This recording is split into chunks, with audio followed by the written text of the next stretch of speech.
So, continuing on with doing Pilgrim.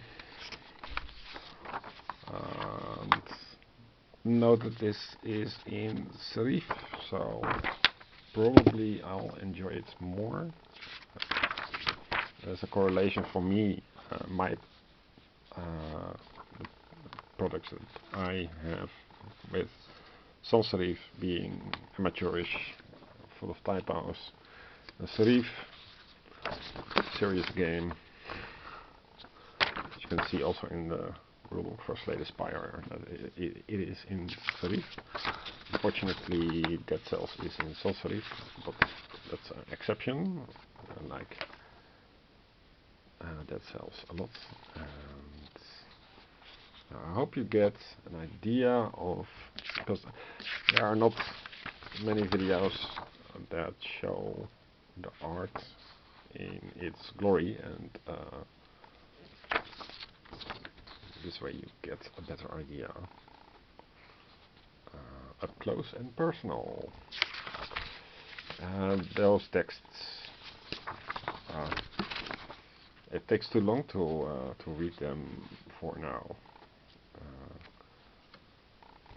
I mean, it would be also more like an audiobook or something.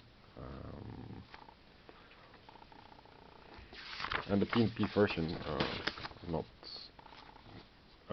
sharing the, well, it's free to download, so who cares? Yeah, so kind of dark early medieval setting. Also things as monasteries, also some magic things with ice golem, which you can see here. Yeah, I think it looks really nice. So I love to make these into cards. It's more like what you celebrate out there, Halloween or something. It's more like that. But number all these things, like A and B versions, so you don't mess up the sheets. They might rotate, and some nice wings, really nice. Yeah, so it's actually it is more like a pity that this is not a proper game. It is a collection of cards like Dixit. Maybe you've heard of that. I never played it, but I got an impression what Dixit is. People seem to like it. It reminds me of something like that. Things that you can see in a picture. I'm not sure if this is AI. I don't think it is. But you know what it is with AI? You feel something if you see it. I don't feel it here, so it could be AI. Not sure.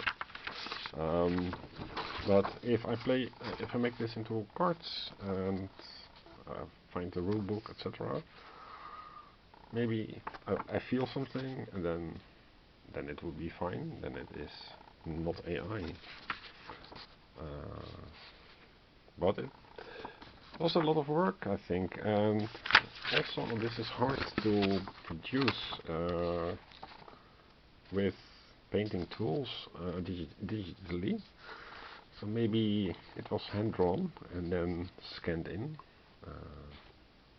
How's to say? But it's worth a shot.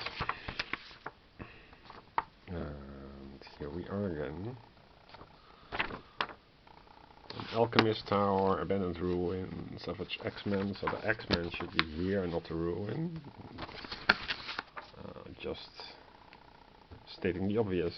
Now, role player adventures. This is version 3. There are 3 versions, the original, the version 2.4 and the version 3, this one. There is, however, if you, what nobody noticed, and this is a very popular game, is that there is a duplicate page 14. In the official, I downloaded the most recent one from the official website. So it is fine up to here. I'm going to make a book of it regardless. But here you can see 2 pages 14. Now this is Sans Serif, which is a reason for, I mean this game costs 130 bucks or 100 bucks plus shipping, and then you would get the retail version.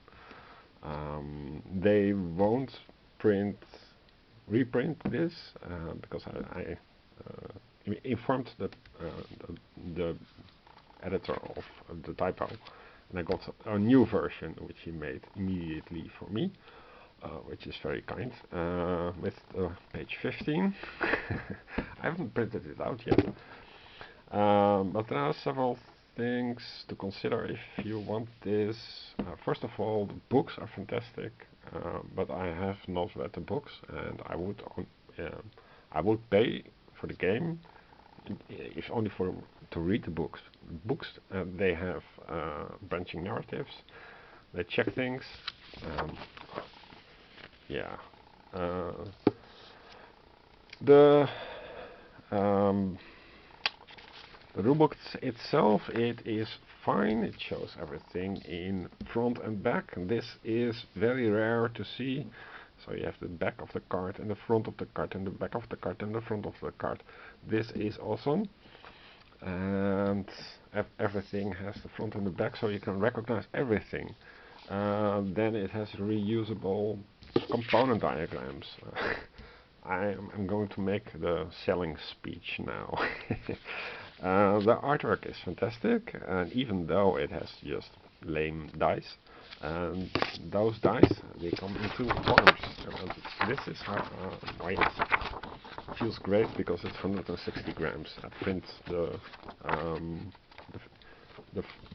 front and back covers in thicker paper. So attribute dice, single color, every side, familiar dice, not familiar to me, but they are called like that. They have a slash and 2 different opposing colors, I think. Not really sure.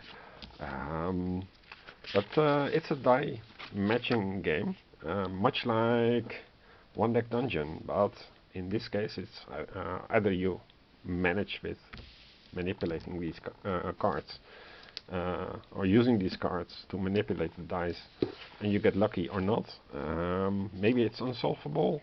Every puzzle is different, and when you fail to perfectly match it, you lose the encounter, or you lose the quest, or you lose the thing, and then there is a loss condition that you have to follow through. And then the game picks up. It's like failing but going forward. So that's really weird.